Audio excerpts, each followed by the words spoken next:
What's going on, everyone? Welcome back to the Varsity Overland channel. Today we're adding a little warmth to the iCamper. I'll be installing the iCamper Skycamp 2.0 installation, and then after that we're going to take it out this weekend for about 2 nights and see how it holds up in the brisk November weather. It's not as cold as it will be in the dead of winter, but it'll be a nice little test run, so stay tuned.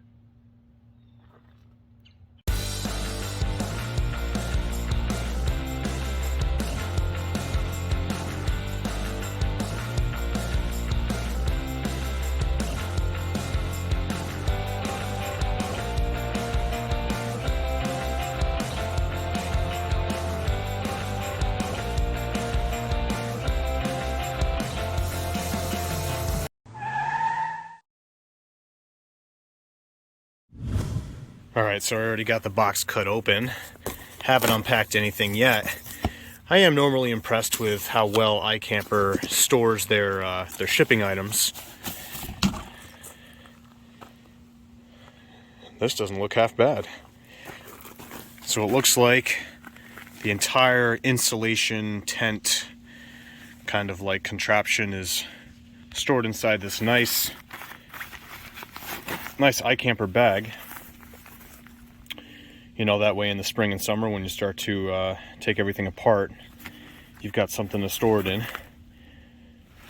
That way it doesn't end up like most of my other material. It just sits in the basement and collects dust over the seasons I'm not using it. So let's open it up. Oh, they even got these same nice zippers, logoed zippers like they do on the inside of the tent. If I could do this with one hand, I'd be impressed. Here we go. Wow, alright, so material already looks pretty good on the inside. I think what I'll do instead of trying to record every detail is... Oh, wow, okay. Got a couple instructions on here. Sewed right into the fabric of the container, that's nice. Alright, so I think what I'll do is put the camera down for a bit, see if I can get this apart, and I'll experiment a little bit before I actually record the entire installation. So stay tuned. Alright, so first of all, the insulation comes rolled up in these straps right here that I have on the floor of the tent. They're expandable, kind of have a little bit of a stretchiness to them. Pretty solid. Definitely happy with them. Just wanted to show a little bit of the installation. No issues so far. I've got it about halfway, right in the middle of the tent, hanging up here in the highest point. So in the corners, there are straps that are stretchy. They hook into the side. And then across the center, you'll see these little loops that go into the existing loops at the top of the tent.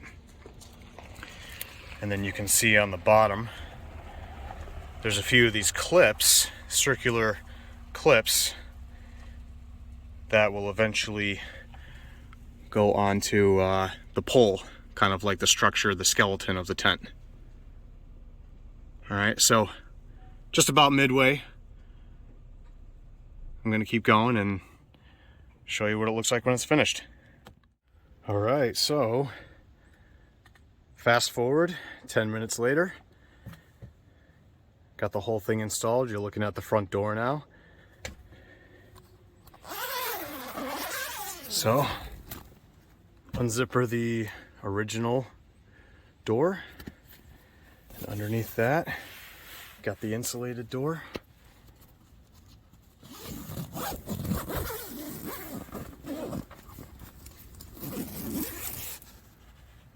And here we go.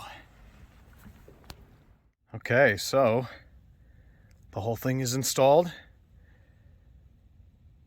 It's held down in 4 corners, held down in the ceiling along with the sunroof, and you still have access to the sunroof, which is pretty cool.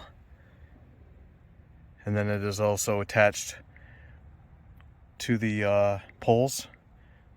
I think earlier I called it like the skeleton of the tent. And I'll admit, it definitely like shrinks the size of the tent a little bit. But this material, this quilted material, is decently thick. I watched a couple of reviews of the insulation, the iKamper insulation, and they were fairly old reviews, so I think maybe the company moved to a thicker material, because the original reviews that I was watching, the material almost looked like just like moisture wicking material instead of like this thick quilted, almost like quilted blanket material. So everything I've seen so far says that it definitely keeps out the condensation, which is a little bit of a gripe that we have with this tent. It's not terrible, but it would be in the middle of the winter. So let's hope that part's true. And yeah, so next step, we'll keep this thing up, take it out this weekend, see how it holds up in the November nights in New England, and then I'll let you know how it goes afterwards.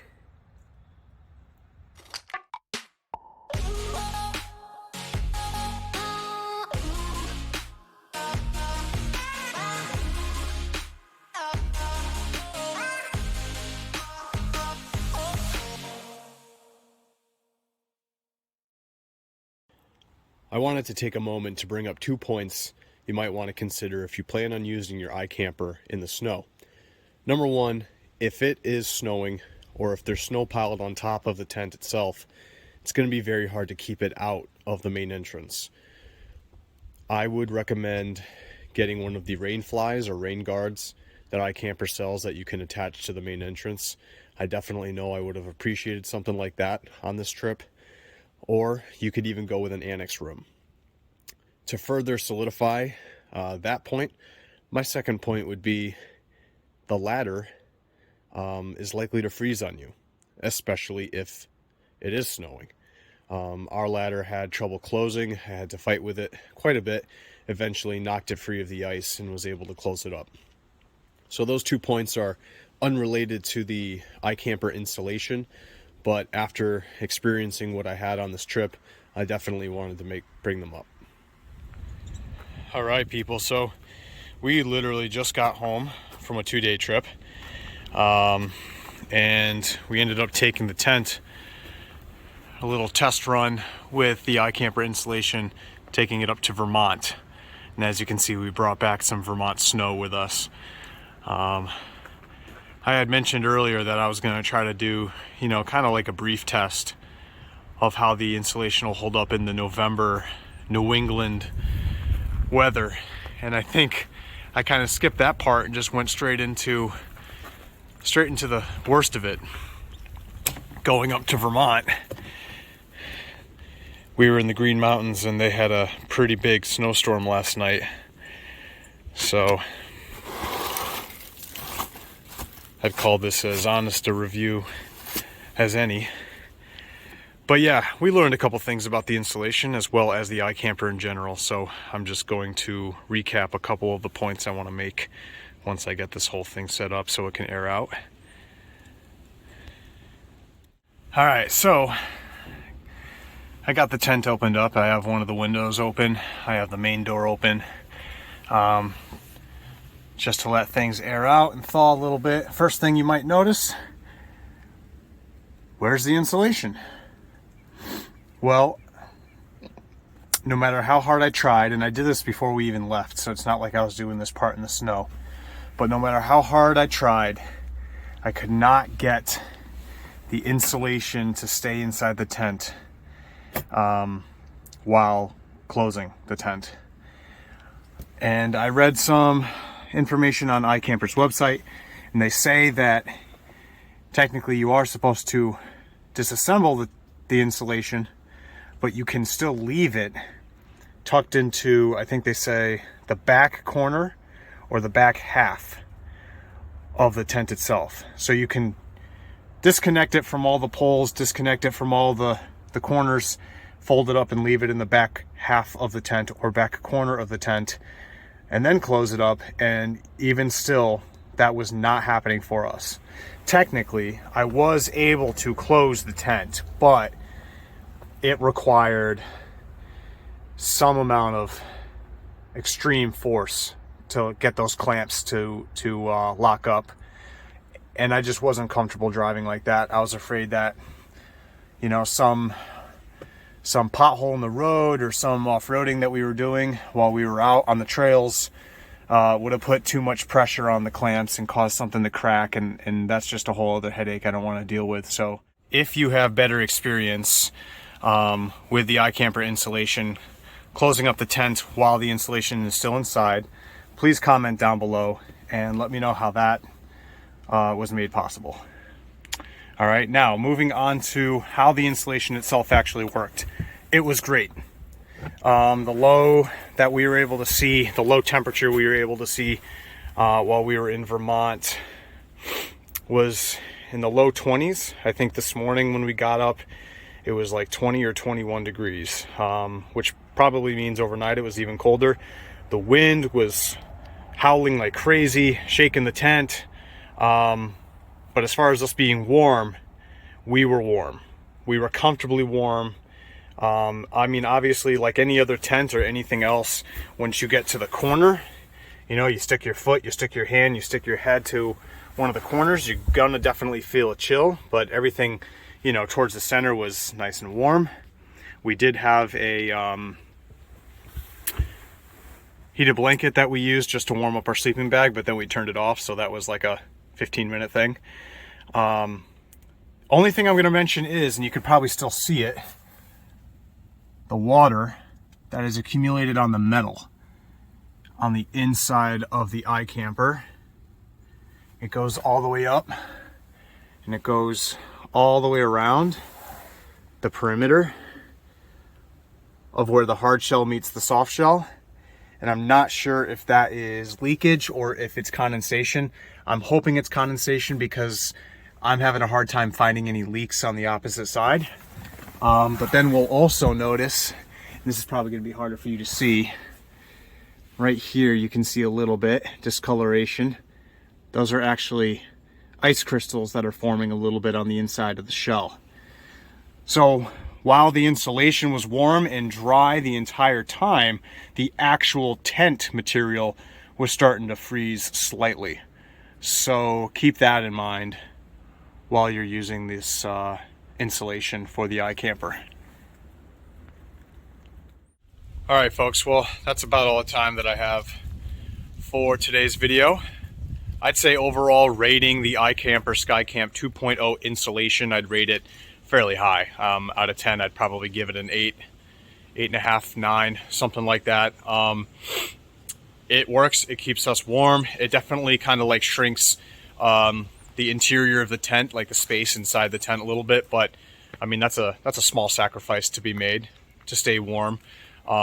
We kind of took it out. We put it through the ringer right away. I mean, it was snowing hard in Vermont. I made a couple points just basically about the iKamper in general, and then a couple points about the iKamper insulation. So if you have any extra questions, please do not hesitate to comment down below, send me a message, you know, whatever it takes. If there's something that you are curious about that I didn't touch on. All right, but stay tuned for next week because you'll get to see exactly how the entire trip panned out, not just the iKamper information, but our whole Vermont little adventure. I'm working on that video right now, so stick around and hope you enjoy what I got coming.